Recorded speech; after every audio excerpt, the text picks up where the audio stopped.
There was some extracurricular activities going on in Miami, some songs being played, some text messages, phones blowing up. And I didn't hear. What happened? Yeah, there was this group of guys that were hanging out playing this song in a city, Miami, where most of the clubs are owned by this community that the song was bashing, that, you know, by Kanye West, and then everybody reacted. As a matter of fact, why don't we do this, Tate, to just kick it off? Sure. Good to have you back on here. I'm glad to be back with the guys. This looks like the cigar lounge from Madrid. Exactly. Yes, it does. It's not. Let's pick a city we're in right now. We're right now in, we're in Barcelona right now. Nice. Okay? Barcelona, Florida. Somewhere in Barcelona, Florida is where we are right now doing this podcast. Big difference between Miami and Fort Lauderdale, Vinny, right? 100%. Okay, so why don't we do this, though? On a serious note. So let's play this clip, Rob, and then Tate will just start off with this clip, what the news is saying. And we'll come it's on the news? It's all over the place. You made the fucking news? You made the news. Channel 7 Miami. So, Rob, if you want to play this clip, go for it. People laughing and celebrating Heil Hitler and Adolf Hitler. I cannot believe we're even seeing this and witnessing Miami Beach. A Miami Beach nightclub catching heat, accused of celebrating hate with a song about Hitler. Absolute disgust. Disgusted, horrified. City leaders reacting to videos making the rounds on social media featuring the Kanye West song with the lyrics Heil Hitler over and over again. The same men seen in the club, known as controversial influencers, are also in a video from a limo. In that one, they're singing, and one of them is performing a Nazi salute. To have people in our city celebrating this. Animals. This is obviously not welcome in Miami Beach. It should not be welcome anywhere in the world. And by the way, I spoke to other club operators. They are not welcome in their club. How they got into this club, open arms, I want to know how. The videos are from Saturday night. This one inside the Club Vendome at 743 Washington Avenue. The club releasing a statement on social media that reads in part, "We want to be unequivocally clear. Vendome and our hospitality group do not condone anti-Semitism, hate speech, or prejudice of any kind." It goes on to state, "We are deeply disturbed by the harm caused by this incident and the circulation of this footage." The Post explains the business is looking into safeguards and procedures to make sure this doesn't happen again. As for the men in the video celebrating the song, the mayor has... You can pause it at this time. I barely even see me in any of this, firstly. But I want to be very careful here because I don't want to deflect too heavily. I don't want to be blaming other people, etc.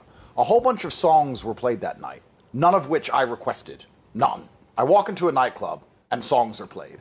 Unfortunately, if anything happens anywhere near me, it gets tied to my name. If someone got shot in that club, they would have said, Andrew Tate's in a nightclub where this man got shot. I didn't shoot him. I didn't pull the trigger. I don't know who the fuck he is. I was there and the song was played. The actual conversation I think that's interesting to have when it comes to this is the nature of the internet and the nature of influencing in general. Because I think we're living in a world now where only shock value seems to get anybody's attention for any significant period of time because everyone's dopamine receptors are completely fried. So all of these young influencers or anyone on the internet who's trying to make any name for themselves is trying to be as controversial and shocking as possible as quickly as possible. And that's why the song was played, because it gets views. That's why. I didn't play it. I didn't ask them to play it. I didn't dance. I didn't sing. In fact, the only time you see me on there is me storming out of the bus saying this is ridiculous and leaving. But I know why it was played. It was played because of this. It was played because it gets traction in a world where everybody is bored of everything all of the time. And that's why these young people are encouraged constantly to try and do the most shocking thing possible. You see this not just with this song, you see this on all their streams. They're running people over and doing retarded shit constantly.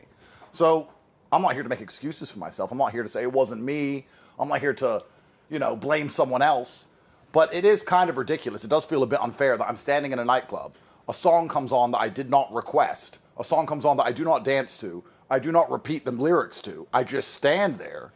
And then they want to attribute somehow the song playing to me and it all being my fault. That's a fair argument, but I'll to the average person that's watching it, back in the days when I'm younger, I'm in a car with a guy who I get out of the military. It's December 23rd, 97. The guy's got a bunch of pot in the back of his trunk. Cops come out, and I'm in the Army, and my guy's calling me, telling me, hey, you got to figure something out. You can't be involved in something like this. So guilty by association, it's the first thing they're going to say. You hung out with these guys. When I watched the video, Andrew, with you and them, Tristan looks extremely uncomfortable, okay? And the way you were smiling, because I saw a lot of, everyone's texting me. You know, you and I communicate, we have conversations together. You looked extremely uncomfortable as well. You're smiling, but you're not, you know already what's going to happen. It was almost a look where I said, Tate knows what's about to happen next. Yeah, the shock value really isn't worth it to me. I mean, I've said some shocking things, and people will believe my brand is built on shock value, but I think they're at least shocking opinions. I like to think that I'm sitting there saying, this is my opinion. You may find it shocking, but this is what I truly believe. These are my worldviews, and perhaps there's a lot of people who agree with me, disagree with me, but to just shock and offend purely for the purpose of shocking and offending, I think that that's something that has plagued the internet for a while, but it's getting worse and worse, and you notice it across the entire streaming world because people are struggling to get any kind of views or shake people out of apathy. And when I talk to anybody below 25 who's doing anything on the internet, their only intention is to be as shocking and therefore as offensive as possible. That's what they're sitting there thinking. How do I get everybody to panic within 3 seconds? Otherwise, they're going to scroll past me. And that's what people are doing. That's the world we live in. Why hang out with them? Well, I haven't seen them in a long time. It's the first time I met two of them. It's the first time I met Clav and Nick. I spoke to them online, but it's the first time I ever met them. I hadn't seen Sneeko in a while. You and Nick have never met each other? Never met. Oh, wow, I didn't know that. Never met. Oh, wow. Yeah, and the Braden guy, Clav, whatever his name is, he's new. First time I ever met them. Yeah. And I have to be honest, they were nice guys when I met them. You know, it's the first time I've spoken to them. I sat down with them, and I don't think they even put the song on. I have to guess. I think Sneeko may have put the song on, who I'd met many times before. But it was a long night. It was 6 or 7 hours in which, for 2 minutes of it, someone got a phone and put a song on. It wasn't me. And now it's all over the news. So I just think that the main reason this is being done is because shock value is what people are optimizing for with their content primarily. And then we can have another conversation entirely about why anti-Semitism is on the rise in the first place, because I have a theory about that also. And I think that the main reason anti-Semitism is on the rise across America, because there's no doubt about it that it is because young men are being told that Jews control the system, and young men are being screwed by the system. It doesn't mean it's true. I'm not going to sit here and say that Jews completely and utterly control the system. I'm not saying that. What I'm saying is, if you tell young men that, and they believe that, even if it's not true, and they're getting screwed by the system, that's why people are anti-Semitic. There was no anti-Semitism when a man could afford a house, and there was no anti-Semitism when a man could get a wife, and there's no anti-Semitism when he looked around and felt part of his community. But people are so disenfranchised now with the places they're living in and the society they're forced to live within, and they feel so disconnected from everything. They've become revolutionary. Young men of the world are revolutionary. They're looking for somebody to blame. They're told it's the Jews, so that's why they're being anti-Semitic. That's the truth about what is happening. And it's funny though, Andrew, like, what's Nicholas Sneak? He's a grown man. I'm going to call him his real name. He's Filipino, Haitian, and his father is of Jewish descent. So on top of that, it doesn't make any sense.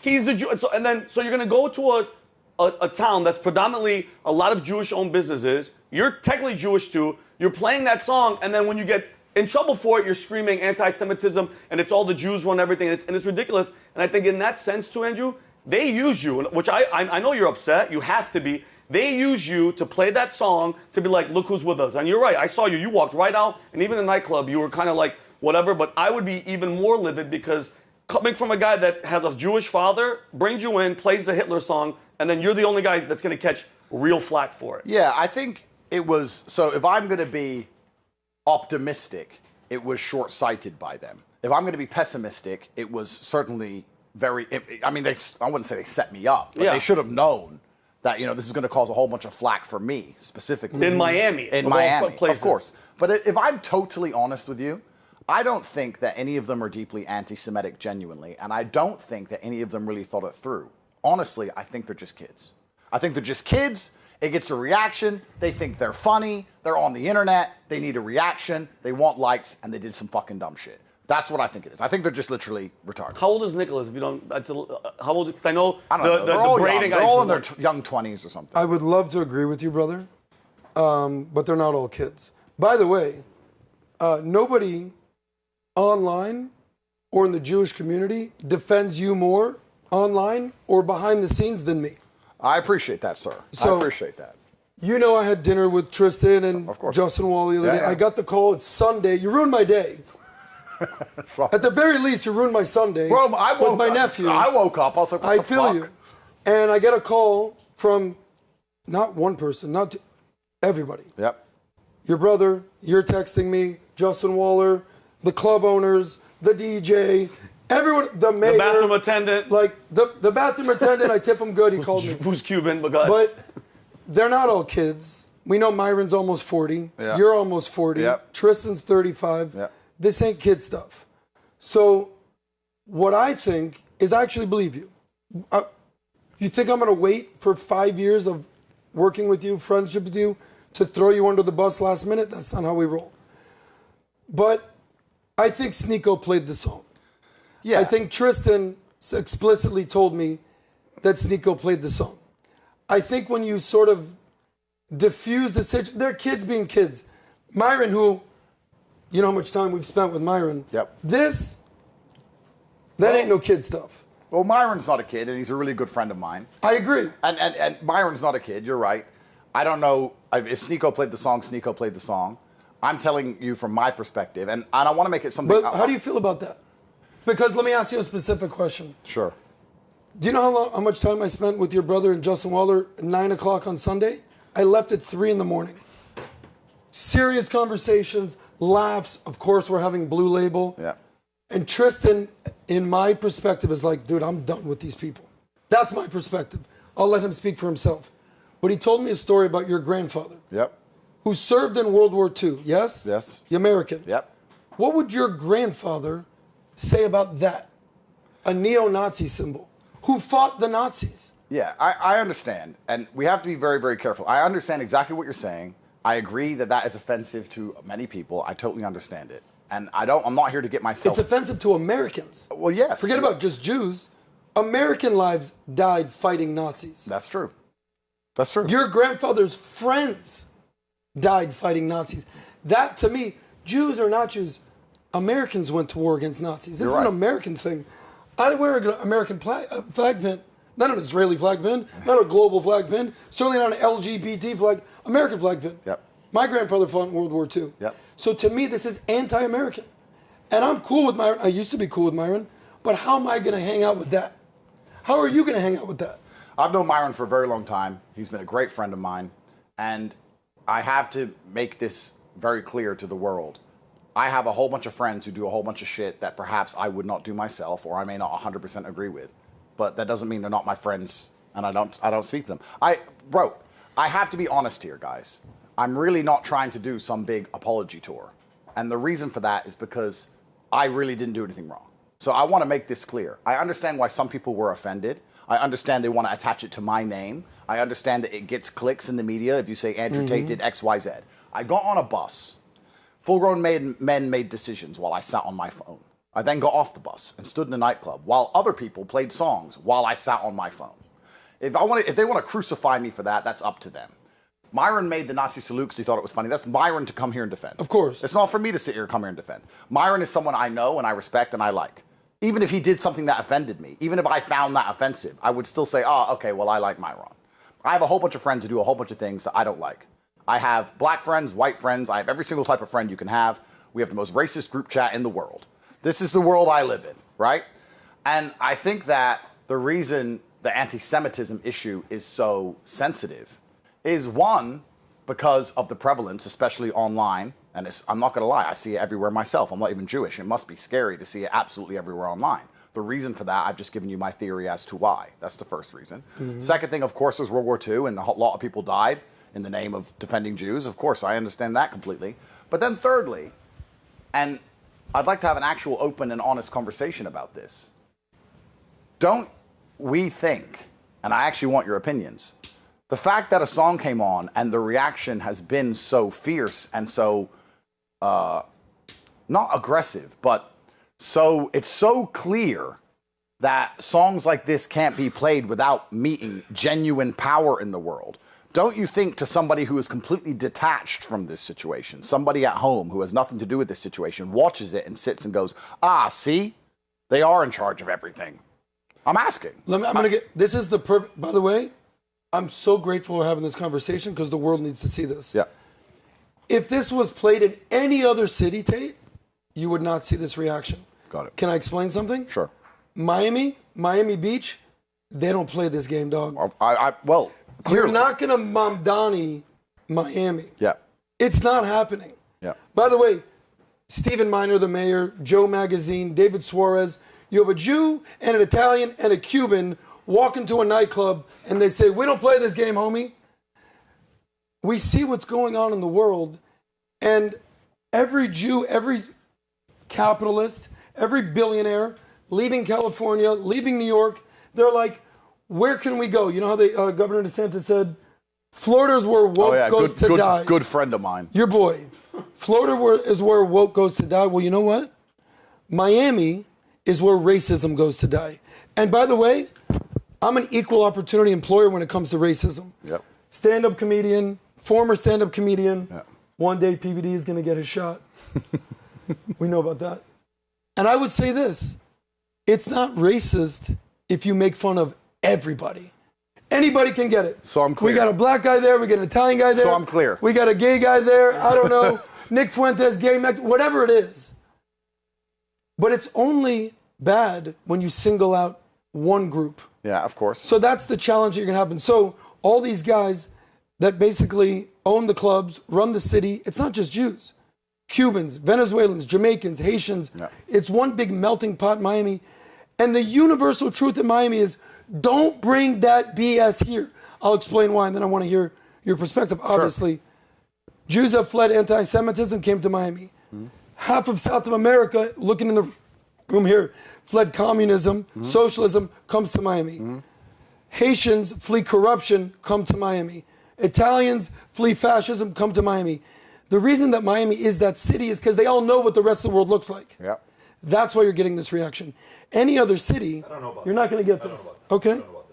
I think you've lived in a bubble where you think Miami's the only place. Thank God you lived in Addison for a year and a couple other places. I think this is bigger than that to me.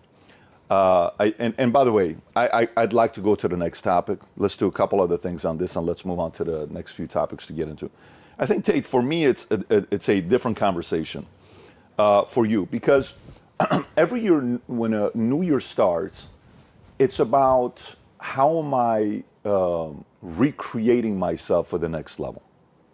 You know, when I was in my 20s, my buddy promoted a club called Club Jerk in Melrose, and then we used to go to Pimps and Hoes, and we used to go to, no, literally, I don't know if you ever heard of Pimps and Hoes. It's a great name. We used to go, it was literally called Pimps and Hoes in Vegas. I don't know if you want to pull it up or not. Human trafficking. They was, yeah, no, they would put the biggest clubs with 20,000 people show up, and LA had a nightclub called Club Naked. You know, you had all these different places to go to, and friends that you had that would do different things, and then one day I'm like, I got to recreate myself, and I'm going to the next level. I totally understand your point. Nick Fuentes says a lot of things I agree with. I don't agree with everything he says. I've seen clips of him say things, and I found them very funny. I had never met him before. Collab's blown up online. He's doing things. I've seen some clips. I'd never met him before. I got to Miami for the first time in a long time. They said, guys, let's meet up. We met up. Sneeko came along. We went out. They played a song. For me, I understand what you're saying. Like, I need to reinvent myself, and I have all these charges. If you choose to, you don't have to. Of course, but I have all these charges, and I have the potential to have a brand new image, and I'm one of the best, most well-known people on the planet. If I meet somebody for the first time, or I meet people and hang out with them for 6 or 7 hours, and the entire thing is filmed, and 30 seconds blows up, I understand, and I'm really not trying to just pass blame, and I'm not trying to make excuses. But truthfully, I don't see what I should have done differently besides say, oh, I've never met you before, you haven't been vetted, I'm never going to meet anybody ever. Or sit in a car and say, sorry guys, because I'm in this car, we must cut off the Bluetooth. Let me take everybody's phone from them. Like, it is what it is. I understand how these things get attached to my name. It's very inconvenient for me. I have Jewish business partners. I have tech teams in Israel. I have things going on, and I get a mess from this crap too. Mm-hmm. I can argue that I was set up. I can argue that Sneeko wasn't thinking. I can argue that they were just trying to chase clicks. I could argue it was malicious or not malicious. But truthfully, from the bottom of my heart, truthfully, I'm not here to beg sorry from anybody. I was in a van, and I was in a club. That club also played songs about beating the shit out of women and shooting fucking black people. I didn't put any of the songs on. I'm not the DJ. And I think, actually, truthfully, and we have to analyze this from an outside perspective. I'm not saying this as me. I'm saying this from a complete outsider. Everybody understands the scenario I just explained. Everybody's been in a car with people they don't know when someone else has the Bluetooth. Everybody has. So everybody can sit and say, well, if he's getting such a hard time over this, obviously some of the conspiracy theories must be true. Like, what did I do here? If the Jewish community want to come to me and say, Andrew, we're going to drive you out of Miami or put a bullet in your head, I'll say, well, then do it, because I just sat in a car. I'm really not going to sit here and beg sorry for sitting in a car. I sat in a car. And perhaps, yes, I should be more careful with the company I keep, correct. I'd never met half of these people ever before. They're some of the most famous people in the world. If you go and meet some of the most well-known people on the planet, and one of them sniffs coke, is it your fault? Mm-hmm. Are you going to sit and say, I met an actor, he's really famous, he's one of the biggest guys in the world, and he got photographed sniffing coke, and because you're relevant, they say, Patrick Bet-David caught up in drug scandal. What are you supposed to do? What are you supposed to do? Grab men by their throat when they grab a phone to put on a Bluetooth? Like, I totally understand some people are offended by it. I get it. And perhaps maybe I'm just numb. Perhaps I've been through so much shit in my life that my brain's just numb. Perhaps. But if you were to put on a song, any song, saying, I hate half-black loudmouths, I wouldn't give a fuck. I'd put you on the cover. But that's the truth. So I'm sorry to anybody who is offended. I'm sorry to anybody who's offended. If I had played the song myself and danced around to it, sure. I was in a car. Can I? That's my answer. Can I, dude? I don't want an apology. Nobody. I don't even think you should I don't apologize. think this is a no. Yeah. I don't think this is a podcast to bring you on to apologize. Not at all. And by the way, he calls me. You and I are talking. I checked on. I didn't even know you're coming in town. When I message, I'm like, "How you doing?" I said, "I'm just," because I was messaging the other. Yeah. There's a couple places we communicate with. One of them, you didn't respond back. I said, "Is he good?" So then I messaged Matt. Yeah. And then I messaged back. He's like, "No, it's this one." And so I messaged it, checking to see how you're doing. And you're like, "Hey, I'm in town. Yeah. If you're in town, I'm in town." And then obviously our guys are telling me this. No, for me, I look at everybody as a product of what is next for them. What is the next thing they need to do? What is the next thing they ought to consider doing as a iOS, 14.0 for Tate? What is that for Tate? What is Tate 15.0? And you look at a lot of people in the marketplace that way. Totally understand. So I think about it from that standpoint. This hurts political ambitions for very little gain. Totally understand. It's just whether I could have stopped this or seen this coming. That's the question. I'm not glad this happened. Yeah. The question is, could I have stopped it? Well, no, because I didn't even know they were doing it. What I could do is when they put it on the car is leave the car. I think you could have stopped it. I think you could have stopped it. How? I think you could easily stopped it. How? First of all, play the clip of when it comes on the car and I leave the car. What else am I supposed to do? Let me tell you what I'll tell you what I would do. For instance, you guys go out. Do you think if you invite me, I'm coming out? If I invite you, will you come out? Do you think if you guys go to a nightclub and the two of you guys invite me, am I coming out? You probably not. Why would I not come out? Because I guess you don't enjoy going to nightclubs. But no, why do you think I wouldn't come out? If you invite me to dinner and we're just hanging out, I stayed at your place in Romania till I don't know what time we were there having a conversation. Oh, it was incredible conversation, right? Of course, nightclubs are absolute bullshit. But think about this for a second. So if you were to invite me to go to a certain places, in your mind, you'd probably say, there's no way Pat's going to come out to this, but let's go to dinner with him. Sure. No problem. So I control where I go to, and I determine my standards of what to do. If he says to me, Pat, let's go out, I'm going to bring 10 girls out. Yeah, he's not even going to invite me because he knows I'm not going to go. Yeah. So you're going to invite me for what? By the way, if I'm going to places that I have my kids with me and I'm doing certain things with family, I'm not inviting this guy out because he may come out and, say certain things. I got a couple boys, I'm trying to raise them in a certain way. I may be like, nah, you're going to cause a little too much mayhem. And I have certain standards. To me, I watch all these guys, and here's what I like. I had Nick Fuentes on the podcast. I cannot believe you did this. I had Netanyahu. I was the only podcast that we had Netanyahu and Nick Fuentes on within 30 days. Yeah, it was crazy. Okay, and by the way, when we had Nick on, Shapiro canceled. Yeah. Literally a week later, he canceled. He was supposed to be on the podcast 2 weeks later. And we knew when this was going to happen. I told the team. The only thing for me is I get to choose the standards of where I go out to. Like here, guess what? This is our club. There is no phones here. I don't like phones here. We talked about it this morning. Some people are here to watch this. There are no phones. It's my standard. So that's the part when I watch you. Like yesterday, I'm at the Miami game with, Indiana. What a freaking game it was. You know, I take Dylan out. I'm dealing with some PTSD. But let me tell you why. You ready? Let me tell you why. And I'm going to paint a picture for you. Yes, sir. And I think it's going to make sense to him. They're singing the national anthem.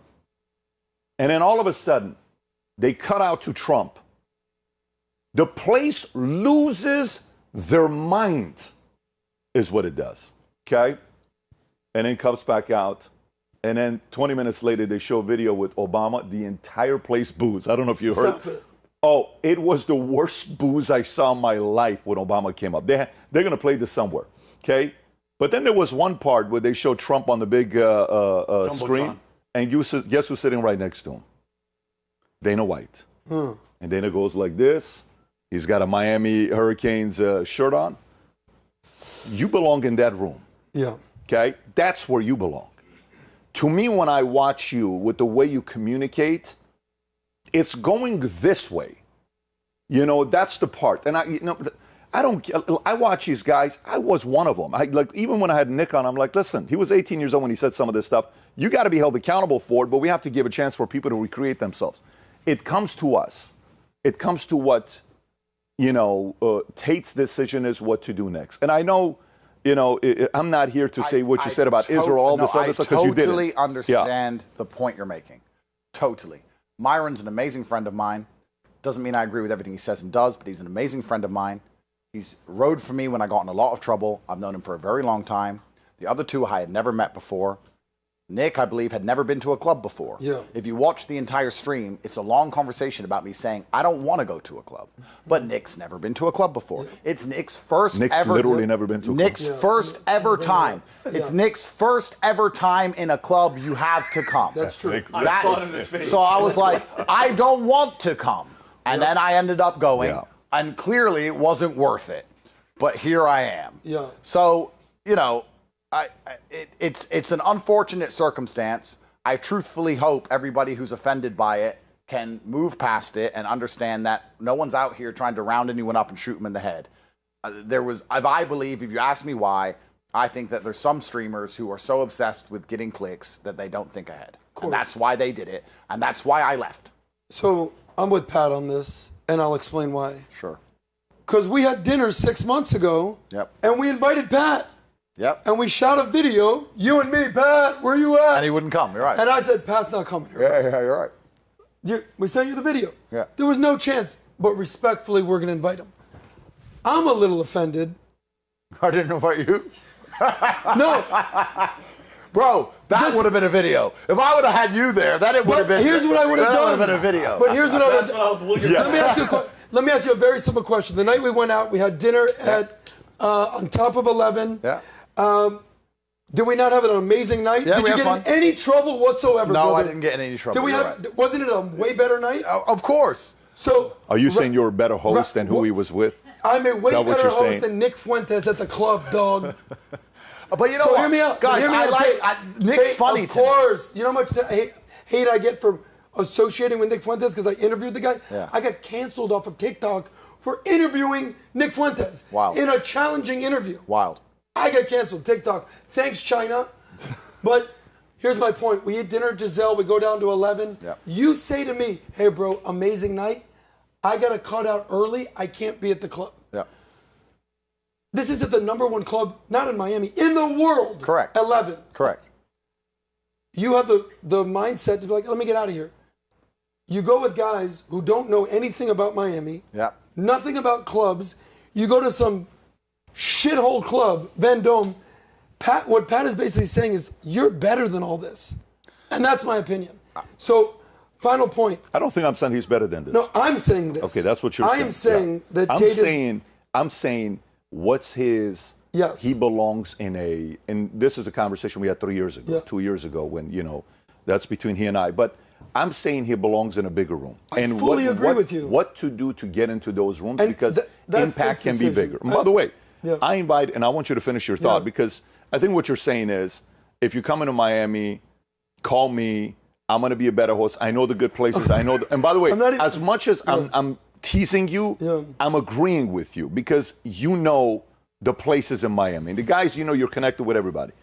All I'm saying is a very different message. Yeah. My message is, what's the next room to get into and solve for that? That's all it is. And by the way, you know what's crazy about it? Myron Games, I invited him over to the office 6 months ago. This is a meeting Myron and I had. It's no one's business. Myron knows what conversation I had with him. I sat him down and I said, Myron, you know, he came with his dog. It was so funny. Everyone's like, why is there a dog in the office? I said, I don't know. He walks with a dog. It's okay. Bring the dog. And I sat him and I said, you know how great of a communicator you are? You would make such a better point if you chose to do X, Y, Z. This was the conversation we had with Myron because I see him as such a talent. Same thing with Nick. I think you are the leader of this crew, and everyone knows it. Yep. You're the leader of all of these guys. They all follow your lead. And by the way, I even saw a clip, I think the Nicholas guy was calling you out in a clip a few weeks ago. I can't believe Nick who? Who's Sneeko? Yeah, Sneeko.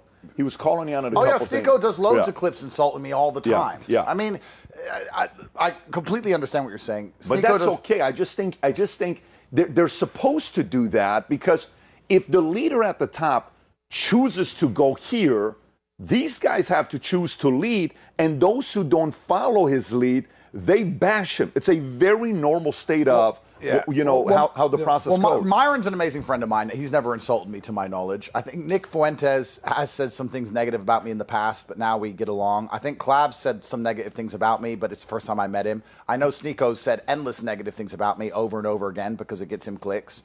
I landed in Miami. It was the first time to meet Nick and Clav.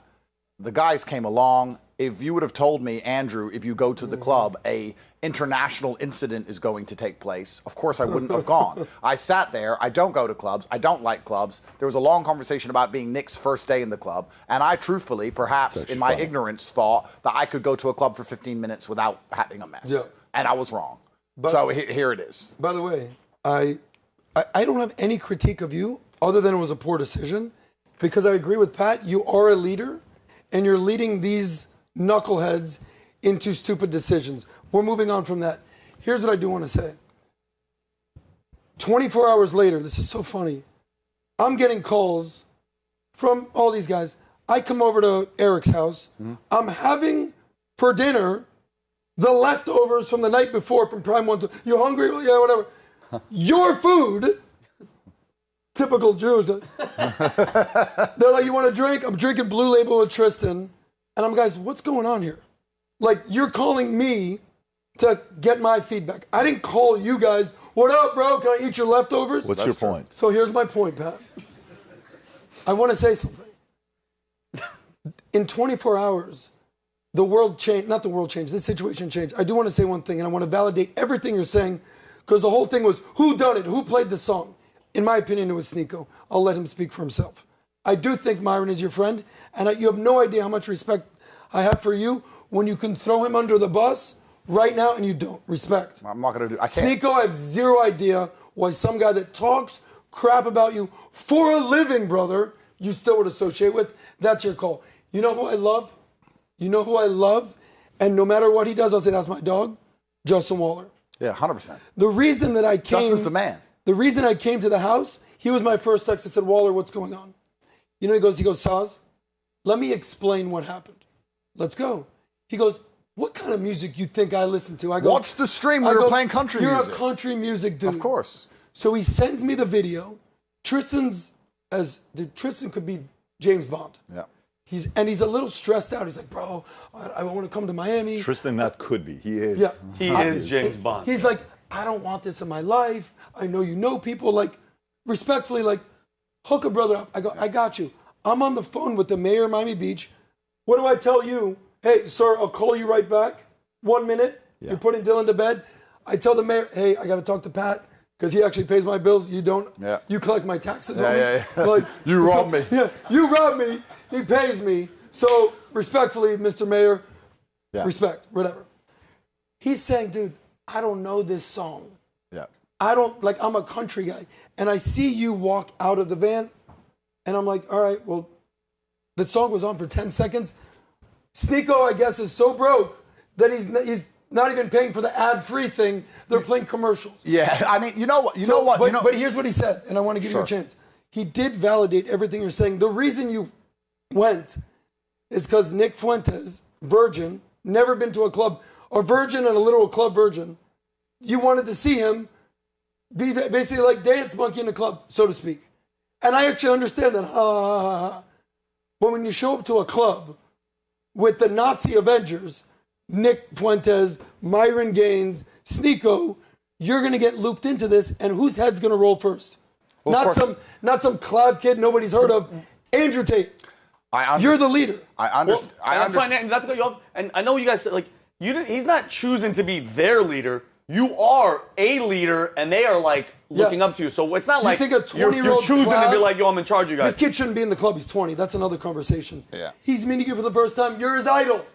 I understand the point you're making. And you know what? Sneeko has insulted me endless times, especially across the last 4 years. I haven't seen him in years and years and years. But maybe, maybe it's the man code in me. He's insulted me so many times, and I could sit here and throw him under the bus, but it's just not who I am as a person. I want to meet Nick and Clav. It's Clav and Nick who reached out to me. You're in America. We've never met before. Come through. We're with Sneeko. Is that okay? My reply was, Sneeko always has some crybaby issue with me. If he's not going to cry his eyes out, he can come. And he came along, and he made a fucking mess. And I could sit here and blame it all on him. But that's truthfully not, I don't know. That just feels wrong to me. I'm not going to sit here and say who else it was. I'm just going to say I didn't do it.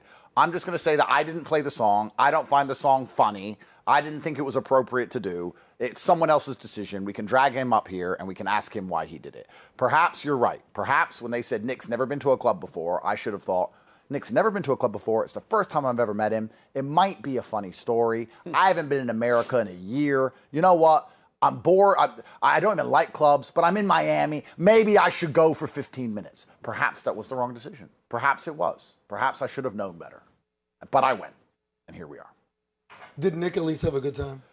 He said he didn't hate it, which I guess. And I did see somebody go, hey, I forgot who it was, Nicholas or one of those guys, like, hey, I got some girls, and he's like, no, I'm good. I don't want the girls. I don't like girls. He's definitely not gay. No. He said he didn't hate it. I did hate it because clubs suck. Yeah, but it was Nick's first club night. I'm in Miami. I was like, oh, fuck it. That club sucks. Okay, yeah. Wasn't the club I took you to the dopest thing? Well, that's true. Shout out to 11. That's true. Shout out to Liv. And you know what? I guess, I mean, if I were the kind of person to throw people under the bus, if I was that guy, then it would be for me to sit here and say people who understand the Miami scene better must understand the kind of reaction that would get. I don't live here. I could take you guys to clubs in Romania, and there's songs we could play that would get us stabbed outside. Yeah. You wouldn't even understand the fucking words. Vinny and I tried to go to the club. But so I'm in Romania. It's my territory. If I put on a song that's going to get you guys literally in trouble and put you on the news, then I guess that's on me. Yeah. I obviously speak English. I know what the song says. I know what the song means, of course. But I guess people who live here understand how sensitive the Miami scene is more than I do. I don't live here. I'm just here. It's my second day in Miami. It's a first club night with Nick, who's one of the most influential and most well-known people on the planet, whether anyone likes it or not. Mm-hmm. And I went. So perhaps that was a bad decision. Perhaps it was a bad decision. I'm going to sit here and say, obviously it was not the best decision in the world. But here it is. It's done. If anybody in the Jewish community genuinely believes I want to run around and put them in a fucking concentration camp and not understand that I was just in the wrong place at the wrong time while someone played a stupid song, then unfortunately, I mean, I'm happy to sit down and talk to anybody. By the way, and I'm not the person to speak for the Jewish community, 100% I'm agreeing with Tate on this. So for any Jew that's like, no, he's not. Look at us.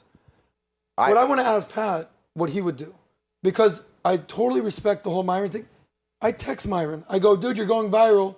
He goes, this is at 5 p.m. Yeah. What I do, bro, I just woke up. I didn't respond. Good luck. I don't communicate with Sneeko. I dap him up if I see him in an Aiden Ross event or whatever. Nick Fuentes. Well, Sneeko will be insulting me again by next week. That's what Sneeko does. He goes back and forth. But that's my question to Pat. And he'll probably validate and agree with me why you wouldn't want to throw a genuine friend under the bus. But Sneeko's not your friend, bro. No, he's not my friend. What would you do if in this situation where you have someone, because in my opinion, those are the two biggest culprits, Sneeko and Myron. This and playing the song, and everyone else is just around. What would you do with Myron if you're him? And what would you do with Sneeko, who's clearly not his friend? I think he knows. I've already shared. But here's the thing with Tate. Tate is a 39-year-old grown man with a lot of life experiences. And the codes, certain codes I have with men and women that I talk about, hey, if this is your girl, here's what you do, you know, here's how we do things when we're going out to family, respect. If his sister, let's just say, he says, hey, Pat, you know, my sister's going to come hang out. I'm treating his sister like my sister. Nobody touches her. I'm protecting her. Nobody can do it. There's certain things that I follow. No, I think, look, Adam, you're 46 years old. And you're 45. Okay, whatever. Let's not do this, because I'll round down to 44. All right, so let's just say you're in your mid-40s, right? Fair. Okay, all right.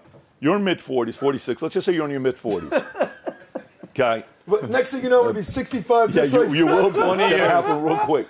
But then he just turned 60. But even I tell you, I'm like, look, think about, you know, who are the men you respect the most? That's how this question goes. Yeah. Make a list of which men you respect the most. Okay, who's on that list? Let's just say you say Trump. Okay, great. Let's say you say, you know, Dana, or maybe you say, I don't know what names you say. Everybody says different names that they say, right? Okay, great. What is the pattern? What is their life? I know you just talked, but you haven't drank for 4 years. Correct. No alcohol for 4 years. I wasn't drunk that night. Didn't have a drop. Yeah, that's amazing to say you haven't drank for 4 years, right? Even the night we went out, you had 0 drinks. Don't drink. I remember. But I think the part is modeling. Who do you want to model? What's the next phase of life? And you make the choice and you move on. I've never met, you know, Nicholas guy. I've never met him. Good-looking guy, well-spoken, you know, intensity. I don't know his background. I don't know what happened with his family. I don't know why he is the way he is. But it pays today to be loud. There's an economy for being loud. But I want to get away from this. Can I answer your one question? Which you one? Asked who I respect. There's only one name, and that's you. Because you know the conversations that we've had behind closed doors. I'm tearing up here. If I never met you, what would I be doing now? I'd still be out in the club with Adrian. You know this conversation, right? How much did you change this guy's life? We just joked the first time that he came out in Miami. This kid was a maniac. Now I'm 3 years sober. Maniac. Amazing. Yep. I told him I can't ever bring him out in the club again in Miami. Try to fight my best friend. Amazing. And that's beautiful. And that's Pat's legacy. Yeah. But hear me out. We're so grateful that we're here. Of course. There's a person on my list. This conversation, right in the car on the way to Dylan's baseball game. What's the word in the book? To cut off? Ostracize? Decide is to cut off. To decide. You know, I made a decision recently. You know this. Yeah. So, you know how easy it is for me to be a 50-year-old guy in the club in Miami? A 60, I could do that like that. Yeah. Free drinks, bottles, 11, this. But I don't want to be that guy. I want to have kids, and I know how you feel about kids. Yep. And I know how Tristan feels about kids. Yep. We probably spent 2 hours talking about kids. Yep. Justin Waller, you know this. Yep. So I look at him and I say, damn, yep. What do I want to do? I'm 45, Pat. But I'm going to be 65. Do I want to have kids or not? Do I want to have family or not? Yeah. So to me, this comes down to one thing. Dude, whether you like it or not, homie, you're a leader and a boss for a generation of kids. Kids. I understand. This kid, Clav, not that I want to give him... Braden. Whatever. He's a 20-year-old kid. Yes. He's mogging whatever this is. Smashing his face, here's taking a kid steroids, who's 20 doing years drugs old. at 20. But if a 20-year-old girl did this, Kylie Jenner, lip injections, titties, we know what's going on with women. Because I'm so grateful because of you. Because of you, I know this kid. I say, dudes are doing this. Dudes are getting fake titties now, basically. Yep. Cutting their face, flogging, mogging. The reason I'm 10 minutes late today is because I was mogging. I wanted to look good for you on camera. One of the alpha, the top G. I see the bruise. I here. see the bruises. See? God, feel this. I see it. Now I feel it. But the point is, thank God that I have him in my ear and not Moggy McGee out here. Yeah, and that's if there's one thing I could say, is I have so much respect for you, and I think so many people do, that you should be in that room with a Trump and a Dana White. Instead, you're in a club with Moggy McGee, Nick Fuentes, and Sneeko in a shitty club in Miami. I totally understand. And I'm not here to make excuses for my actions. I was here in Miami. I wanted to meet Nick. Nick was with Clav. They asked if Sneeko could come. I said, Sneeko insults me all the time. Sneeko came here. Even though all he does is insult me, I'm still not going to throw him under the bus. Myron's an amazing friend of mine. I didn't want to go to the club. I said, I don't want to go. I said, this is bullshit. They said it's Nick's first ever time. And I truthfully believed I could get in and out of this dump in 15 minutes without an international incident. You can't. And I would, of course not. You know this now. I've learned. But how did you not know that already? Sorry about that. I've learned. So I've learned my lesson. You know, I'm not a perfect person. Hindsight is 20/20. I should not have gone to the club. I should have stuck to what I was saying for the first 10 minutes. I don't want to go. But when perhaps even maybe, and I'm sure he's going to say no chance, perhaps even maybe, if they were to say this is Nick Fuentes' first ever time in a nightclub ever in his life, perhaps other people who don't normally go to clubs would have thought, you know what, for 5 minutes, let me go. Perhaps. I just have one last question on this topic. Sure. Did Nick at least lose his virginity that night? I have no idea. But Nick and Myron and Sneeko and Clav, they can all come here and defend themselves. And even though Sneeko's insulted me 1 trillion times, and even though he put the song on, I just don't think it's prudent for me to sit up here and throw him under the bus. Even though, you know, maybe I should. Maybe most people in my position would say, Sneeko's insulted me a whole bunch of times. He's going to insult me again next week. That's all he ever does is flip-flop. I didn't even want him there. He got invited by the other guys. He put the song on. He got me in trouble. Perhaps I should sit here and just blame some other dude. But what I'm actually just going to do is tell my side of the story. My side of the story is that I wanted to speak to Nick. I wanted to speak to Nick. Show me your friends. I'll show you your future. You deserve better. When we set out to create a shoe that blends comfort, function, and luxury, we had the choice to make it fast. We had the choice to make it cheap. We chose neither. Instead, we chose Tuscan Italy. We chose true Italian craftsmanship, each pair touched by 50 skilled hands. We chose patience, spending 2 years perfecting every detail, and we chose the finest quality at every step. Introducing the Future Looks Bright collection. Not rushed, not disposable, not ordinary. Rather, intentional, luxurious, timeless.